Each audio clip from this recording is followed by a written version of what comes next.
Father used to always tell me something which I want to share with you. That why do you want to fit inside a glass slipper?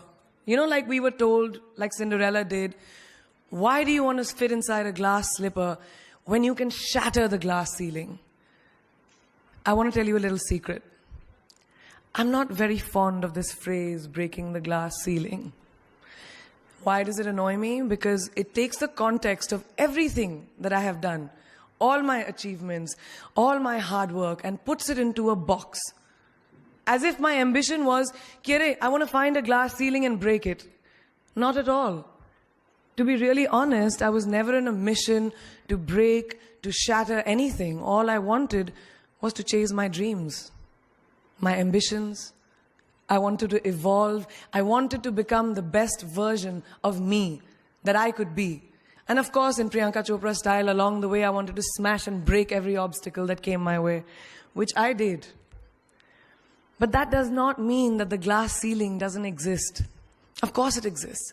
And countless of women and men, mostly women, run into it in their professional and personal lives. And I'm sure a lot of you can vouch for that right now. The Oxford Dictionary definition of the glass ceiling is an unacknowledged barrier to advancement in a profession, especially affecting women and members of minorities from rising beyond a certain level in a hierarchy. And this metaphor was first coined by feminists in reference to barriers in careers of high-achieving women.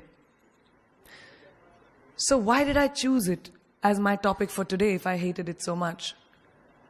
Because I hope through my experiences I can present to you the tools to live your dream and to not make that glass ceiling that is defined by society, largely patriarchal, as your goal. I want you to aim higher because you know you can. And it's honestly all I did. Every step of the way, all I did was set a higher standard. How did I get here? By being fierce, by being fearless, and by being flawed. Completely and utterly flawed. I'm not perfect, like none of us are. So tonight I'm going to try and break it down for you a little bit in a slightly different way. I present the 12 sure-shot, surefire ways of becoming Priyanka Chopra. Would you like that? Sorry, I was just kidding, because us millennials, we don't like to be told what to do. So this is a gentle nudge in the right direction. Presenting PC's 12 rules of becoming the best version of yourself. So here are a few of my favorites from my list.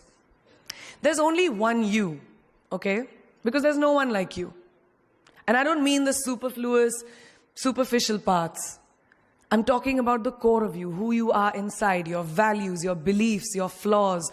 And once you understand who really that person is, you would have taken the first step in finding your unique self. And that is the best version of you. Who am I really? Most often, we don't allow ourselves the ability to dream beyond our imagination. We don't allow ourselves to think about the future because we are afraid of change. We are afraid to move away from what is familiar. Either that or sometimes, we are too rigid to let our dreams evolve. Just loosen up. Shake it off a little bit. Change is the only constant thing in life, and you are never too old or never too experienced to learn something new. Believe that you have everything already as your Brahmastra in your will to be able to be and achieve your dreams. Be fearless. I know I wanted to become an aeronautical engineer. What am I today? I'm an actor, I'm a singer, I'm an author, I'm a producer, I'm an artist. How did I go from becoming an engineer to all of these things? I made choices. The choices that I wanted for myself. So that is my rule number 2. Fly. Give them wings. Be who you want to be just by being fearless. Now, opportunities. That's another important part of being fearless. They're a very funny thing, these opportunities. They don't come very often. They come far and few in between. But when they do we recognize them?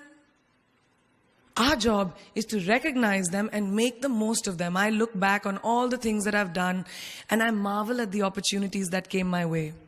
Miss India, Miss World, when I was in Bareilly in army school, my first film offer, my first music single, the first film I actually produced. There was never a plan, ever.